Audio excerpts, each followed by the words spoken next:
Good morning. This is Jason Dean coming live at you again for another Film Fanatic show. It is Thursday morning at 10:46. Hope everyone's doing good. So yeah, another spring day, but pretty overcast. It's supposed to be pretty rainy and cloudy, but it is what it is. So yeah, I hope everyone's doing good. It has been a lot of fun here at Film Fanatic headquarters. I've been watching. I always watch lots of movies. I usually watch about a movie a night. I usually watch, one movie a night, and it's been super cool because lately I've been watching a ton of movies that I have never seen before. And so I have been taking all kinds of chances as far as buying Blu-rays that looked really cool or some movies that I've heard about. And a few I had seen, many years ago, or I should say when I was a kid.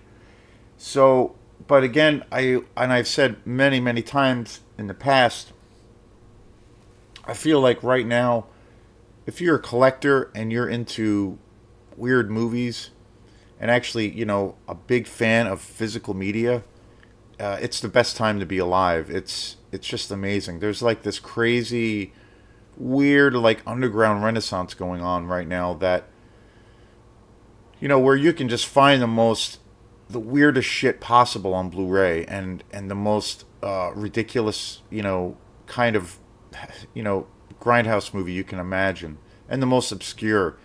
And so, with that, I have been, it's my favorite genre, and I just love, love, love, love that genre.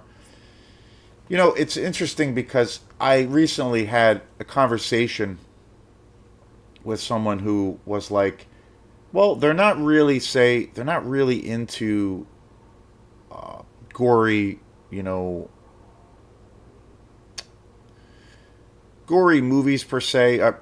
You know, they this person was saying how a friend was saying how they do very much appreciate. Or I should say, my girlfriend was. We had this pretty interesting conversation the other night. We were watching a movie or watching a series, and it came up because that particular series, which I'm going to talk about, I'm going to do a separate show on that at some point. But it was interesting because in the middle of the show, the show we were watching was very, very dark, and it's about serial killers, and it's about the emergence of Quantico, like basically the FBI putting together a profile guideline, if you will, or textbook on how to track serial killers, and so it was directed by David Fincher. It's a series, Mindhunter, amazing, amazing show, and we were watching it, and we're like in the first season, and so and she knows I love horror films and these weird movies that I always talk about in this grindhouse vein is my favorite, and she was asking me, and she loves horror movies actually, but she's not really into the movies where there's tons of gore and brutality. She's not really to the slasher genre, but she likes, or I should say, she loves a lot of classic horror movies. But anyway, she asked me like, what is it about these movies that appeal to you, and that there is this kind of uh, you know the genre itself gets a backlash because on how the violence is portrayed in a lot of these films. You know, we do live in a very different climate right now. I mean, a lot of these movies that I talk about and that I'm watching came out in these golden, in the 70s and the 60s, and obviously in the 80s and before. But 70s and 80s is like the main kind of 2 decades. And that was a very different time socially. And I think in some ways we're very much in this incredibly conservative period, even though there is an air of, acceptance to a degree. There is a lot of issues are looked at where people who are you know, who have these prejudices against things that they don't understand. A lot of those issues are being addressed, and they should be. But it's also caused a climate of where I feel like people in the entertainment business are kind of like walking on eggshells about not not willing to go too far because the risk of offending people or getting canceled and all of these things. And there's an awareness which I think is needed to examine us, as a species, really, through our film and cinema, as to like what our motivations are. But I feel like it's a fine line because that ugly word, the ugliest word I think that exists, censorship, can come up. And so, but basically, she was asking me like, what is it about these horror films that you like? I mean, doesn't it portray, you know, violence against women and sadomasochism and all of these things and antisocial behavior and what is it about horror films that that gives you that thrill? And I said to her, well, really, it's like, it's an amusement ride. It's like it's the same thing as to, when a family or kids or people go to Great Adventure or some kind of amusement park, or they wait in line to go on this thrilling ride, or you go to, during Halloween season, you go to a haunted house. You're going for that pure escapism, that thrilling ride, that experience that takes you out of the ordinary, mundane experience, and it's entertaining and it's fun and it's thrilling. It makes you feel alive, and I feel like that's what horror films do for me. It's and especially this genre of the exploitation and grindhouse world, where especially it focuses on just it kind of reflects the kind of insane world that we live in, but it looks at it in a very entertaining way, or you're able to experience it in a safe way. And so, on one hand, I said, for me, it acts like there's two different tiers to it, like the experience. But like on one hand, it's the old dark house experience, getting on that amusement park, or going to that amusement park and getting on that ride and having a really incredible escapist experience, but having a real thrilling experience. So I feel like it's entertainment. It's that ultimate form. It's like the ultimate form of escapism. And then I also said, on the other hand, it, on a more serious level, it's to me it's like, I don't know, a form of psychotrauma, or it's a cathartic release. Where I think it does, and I've seen interviews with John Carpenter talk about horror this way, where it, to a degree, you face, you know as an audience member, you're kind of facing those fears that scare you, through this safe form of entertainment, through this fictionalized universe. That fear of like being home alone in your house by yourself, walking down that street by yourself, that unlit, walking down a street at a late night, in a late night scenario that doesn't have many lights, or the scenario of like home invasion, or the um, you know just the general fear, primal fear that people deal with. And I said, well, in a lot of ways, I feel like that's part of who we are as a species. Like, we have that built into our DNA, the whole fight or flight mechanism that we have as an animal. And I feel like horror really helps on a more serious note to kind of deal and to kind of grapple with those fears, and to a degree we face those fears. So that's, to me, I look at horror films first and foremost, and this whole world of horror exploitation. I think, first and foremost, it's the the entertainment value, the escapism, the safe escapist kind of aesthetic around it. But I also feel that there is a there is also a second tier that deals with those very things of like facing fear, and it is a cathartic, release. And it deals with our also, I think it's a healthy release also for our violent impulses that we have as people and as species, and kind of getting it out of your system without acting on some of our wacky impulses that we have. Where people, you're driving in a car, you're driving somewhere and somebody cuts you off, and and instead of like lashing out and causing this road rage, you can, vent that anger in somewhere else, or somebody, you know, other negative things happen to you, and instead of actually lashing out at that person, I feel like this wonderful, wonderful art form, we can kind of get that out of our system through experiencing horror. So it acts on a lot of different levels, but it's just mostly entertaining. And I think it's needed too, because our world, I think, in reality, our world is insane. It's an insane place, and I feel like this art form reflects that, but is really takes you out of that. Really takes you out of that mundane, everyday experience of some of the insanity that we experience in a really healthy, cathartic way.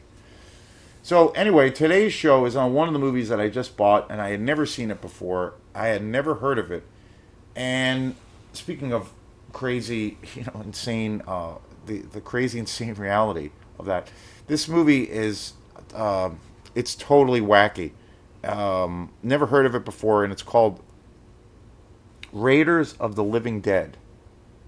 And I saw this. I was in Bangor on Monday this week. I went. I was up there for a doctor's appointment, and so I had enough time before before work and stuff, and where my doctor's appointment was located. The office was really close to Blue Moose, so of course I went to Blue Moose and stopped in there for like a short little run. And this was one of the movies I bought, and I was just like, what is this? And again, it was a movie I'd never seen, never heard about before.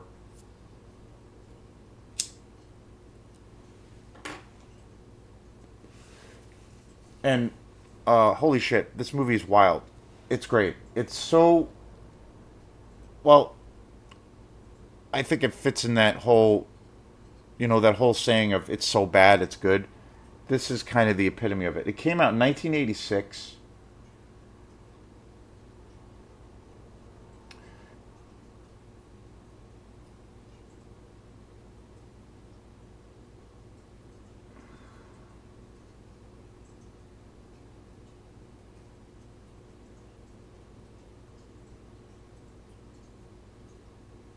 It was directed by Samuel Sherman, and yeah, it's totally awesome. It's it's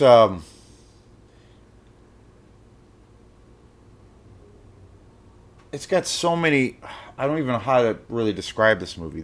It's got it's a zombie movie, but then it's not. It's got like, you know kind of these multiple plots going on at the same time, and on paper, in a lot of ways, this film doesn't really make any sense at all. Like there it and it, the other thing that's really funny about this movie is there's some of the filmmakers that were involved in this movie were also involved with a movie called Spookies, which is, I think, a exploitation horror movie masterpiece.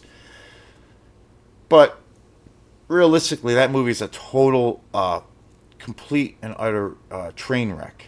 But because the scenario of that movie were directors that were one of the directors and the team for that were working on Spookies were basically they quit or got fired, and so other people were brought in, and it was reshot, re-edited, and then all of the footage was together.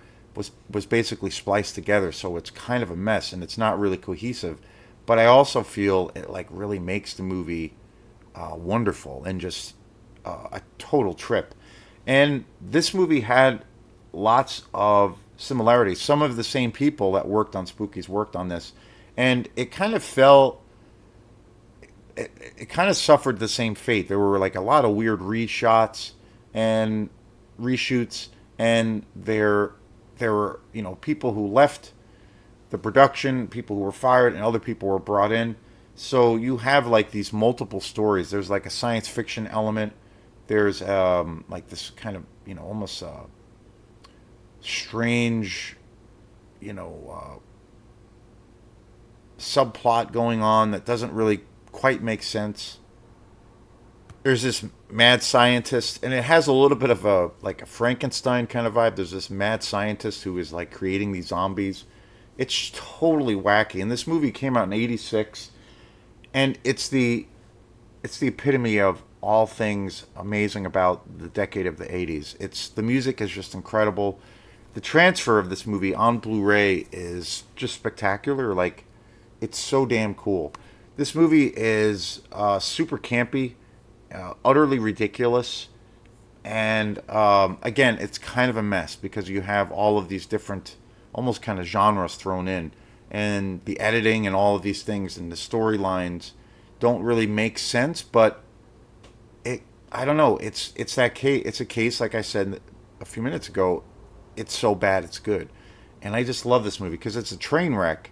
But like Spookies, I think at the end of the day and ultimately it makes this movie so ridiculously fun. And again, it's one of those things that I've said before, but that's one of the things I don't really like about a lot of new horror, new horror films, American horror films. There are a lot of great new movies that do come out, but and I think it's safe to say newer contemporary movies in general, not just horror movies. But the thing is like there's so many, about 98% of all of the movies that come out these days, especially in the horror genre, they're all so serious. Everything is so serious. All kinds of all of the bazillion television shows that are on the out there for people to watch. Horror films, newer horror films, and then a lot of the new, say dramas that come out, movies that win the Academy Award, and all of these things. So what I notice now is like every movie, every TV show, for the most part, everything is so serious, and everything's got to be dark, and everything is just got to be, you know, taking or taken at in a literal sense. And I like dark and I like serious subject, films, especially when it comes to particular subject matters. But I just get this feeling that like I miss. That's one of the reasons I miss movies like this, and I why I love these movies so much because, yeah, there's a lot of passion on screen that you see, and these guys, were and guys and girls were committed to making a good movie, but it's entertaining but there's a sense of humor to it. It's not meant to be taken seriously. Like, yeah, this movie is a horror movie, and it's got some good horror elements that are kind of serious, if you will, but it's fun. It's got a levity to it. It's not just like, being hit over the head repeatedly that you got to take everything so seriously. And there's no air of pretentiousness. Sometimes I feel that happens now with a lot of newer films and newer horror films. Again, I think there's a lot of good movies that are coming out, but I think that the, uh, you know, everything is so damn serious, and this is like why what I miss, and in cinema is this kind of thing of where there's a levity to it. It's goofy and it's ridiculous, but it's still entertaining, and it has those some of those tropes that you want to have or see or experience in a good horror movie. And there's a mixture of different things, and I love that. I just I wish more movies were like that. I think of you know, one movie I thought that did that really really well, where there's like this crazy over the top factor, even though the movie is very serious, but it has this wackiness and this kind of zaniness where there is a levity to it. But I feel like one newer movie that has that is Mandy by Nicolas Cage. You know, like that movie's very dark and kind of insane, but it has this like it's so over the top and and insane, particularly around Nicolas Cage's portrayal or character, that there's a there's a levity to it. It's kind of it's not taken. You can't take it so seriously, and there's a little bit of levity to it. There's a varied variety of different kinds of emotions. It's not you're not just getting hit in the head constantly by the serious by this serious um, thing of serious way of storytelling or method of storytelling. This movie's so awesome, and it's a great. This would be a great party movie to watch with like some buddies. It's great. I can't recommend this movie enough. It's everything like about the '80s that made the '80s such an amazing decade. Amazing music, super fun. So I highly recommend this movie. It's Severn put this out. Severn is a really amazing company. 1986, what a glorious year. So thanks again, and we will see you next time. Peace.